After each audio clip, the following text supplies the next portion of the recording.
Continuing on, and Aaron Russo said that with his when he said that he spoke to Nick Rockefeller. Nick Rockefeller told him that the end all be all is getting everybody microchipped. So, speaks about this Malaysian tiger, one of the big cats testing positive for the corona, and also two dogs. And before this man is taken out, like I said on the previous lesson, he has basically free will to wreak havoc on the earth. Matter of fact, let me get that. This other scripture in Revelations 11 and 18. And the nations were angry, and thy wrath is come, and the time of the dead, that they should be judged, and that thou shouldest give reward unto thy servants the prophets, and to the saints, and them that fear thy name, small and great, and shouldest destroy them which destroy the earth. And did not the so-called white man destroy the earth? You have deforestation, which Apostle Kabar did a lesson on, how the so-called white man takes up roots of places, deforest forest the size of Panama, I think, annually. So damn near country-sized forest, he's uprooting.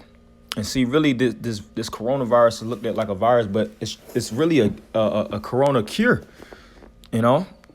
This corona is curing the world. Why? Because radiation levels are dropping. You have animals that's able to roam out freely without poachers and individuals killing them and taking their skin to make damn wallets, and eat their their flesh, as a delicacy. Because that's really how this coronavirus actually, as they speculate, well, we believe it's man-made, but the other so-called theory, is that Moab in their abominable diet, eating pangolin, bats, and all kind of abominable foods, the infusion of these different viruses created a sickness. Because back in the ancient world, you had viruses back then, and a lot of it was from unclean spirits. Because a virus is nothing but a mixture of unclean spirits, man, But the Lord is using this virus to rid the wicked. Because man has become a virus. Man, has destroyed,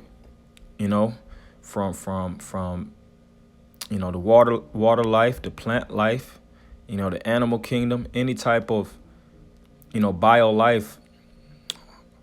The so-called white man has touched and infected and destroyed. You have all kind of plastic that's being dumped in the waterways. And the water that you drinking is contaminated and polluted. The air you breathe is contaminated and polluted. Even the light that you even see, you have something known as light pollution. At nighttime, you have those lights. These super cities like Vegas, New York, Paris, France, Rome, Italy, all throughout. Tokyo, Beijing, Hong Kong. The list goes on and on. New York. It goes on and on. L.A.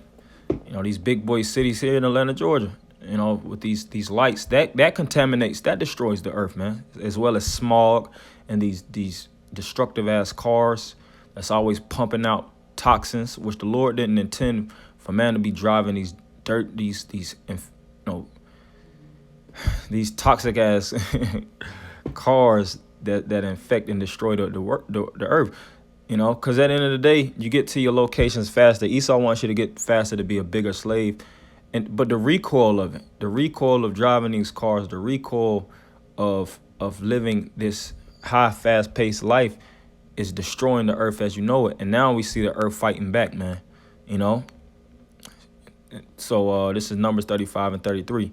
So ye shall not pollute the land wherein ye are, for blood it defileth the land, and the land cannot be cleansed of the blood that is shed therein, but by the blood of him that shed it. And who's the ultimate bloodshedder? The so-called white man. It ain't you Jake's, because Jake will have a pistol and shoot a couple individuals. Esau destroys nations. The scramble of Africa, where you had the Portuguese, the Dutch, the French, the Spanish going to Africa and ransack it. All these different wars that took place, all the lands that Esau occupies, these U.S. military bases, how Britain controls or has invaded most of the world. So this world, man, it catches hell, and not only the humans, the animals too. When Esau was in power in Greece and Rome, he experimented and destroyed animals, molested animals and got into bestiality. That's one of the major practices that Esau likes getting into. Prime example, what they say, Emperor Nero, if I'm not mistaken, married his horse. So we, when things hit, which they're hitting hard now, we ain't dropping no tears. We not feeling sorry for Esau getting sick, old devils that built their enterprise off of the backs of either you blacks, you Hispanics, or Native Americans. We don't give a damn if they get sick. We don't care if their children die.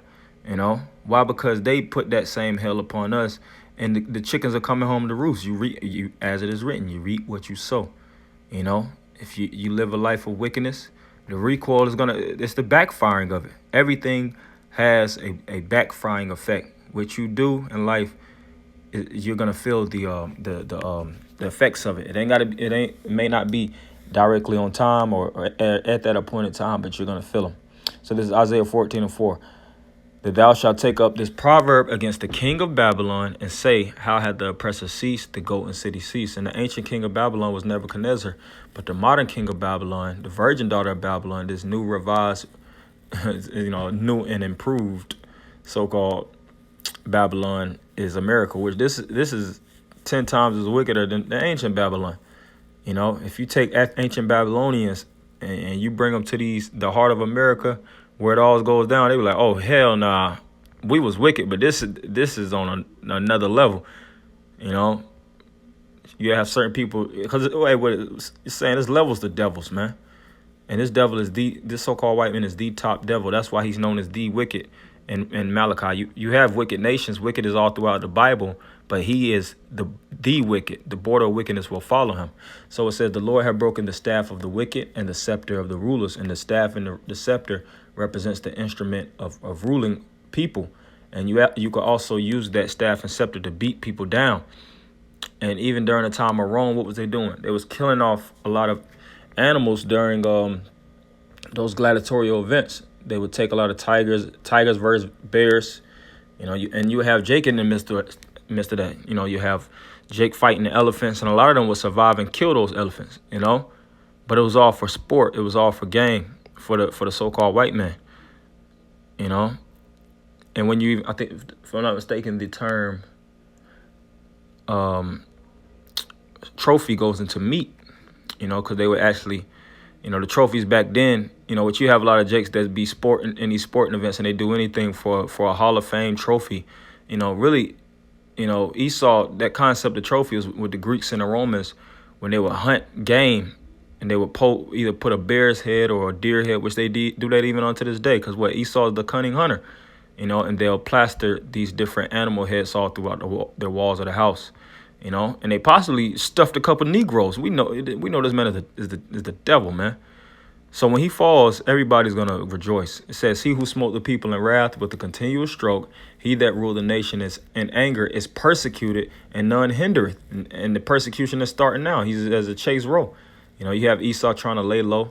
These lesser luminaries scared, not knowing what tomorrow may bring. It's a beautiful thing. Verse 7, the whole earth is at rest and is quiet. They break forth into singing. Yea, and the fir trees rejoice at thee, and the cedars of Lebanon, saying, since thou art laid down, no fellers come against thee, come against us. Right. So when the Lord takes this man out, it's gonna be that much better for us. We're gonna start to see it. We're gonna be able to breathe again. We're gonna be able to live again.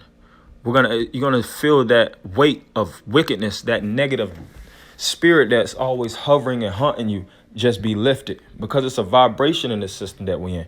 We're plugged into this matrix, and it has a tendency to rub off on us, so to speak, even on the animals. That's why animals, be having big boy demons on them, man. And Jake be scared of these different animals, since the context of the lesson is going into nature and the spirit of life and how Esau is destroying it, But when the animals, or when everything gets right, you're going to see synergy, synchronized energy. The energies of the Lord coming back, just like back in the time of Genesis, back to the paradise, back to Eden, which is I done. You know, but we in the time of revelations. We got before the end. You know, we're gonna go back to the beginning, back to the genesis of things. So, you know, I'm gonna end by giving all praises, honor, and glory unto Yahweh by Shemi, our Shah by Shem Kakwadash. Double honors to the apostle and elders of great millstone. Shalom, Maki.